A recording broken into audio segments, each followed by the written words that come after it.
Hi hello అందరికీ. ఈరోజు నాకైతే కోల్డ్ అయింది. కోల్డ్ అయినందుకు చూడండి, బాయిల్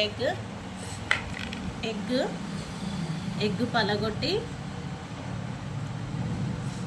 ఇందులో మిరియాల పొడి వేసుకోవాలి.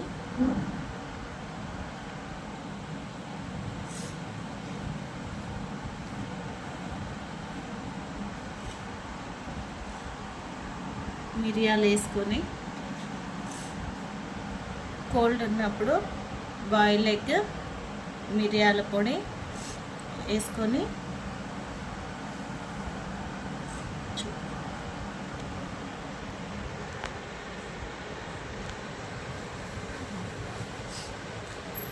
ఇలా బాయిల్ ఎగ్, మిరియాల పొడి వేసుకొని తినాలి. కోల్డ్ అయినప్పుడు మార్నింగ్ వరకు సర్ది మొత్తం గుంజుతుంది. ఈ చిన్న చిట్కా మీకు ఏమన్నా తెలిస్తే కామెంట్ బాక్స్లో కామెంట్ చేయండి.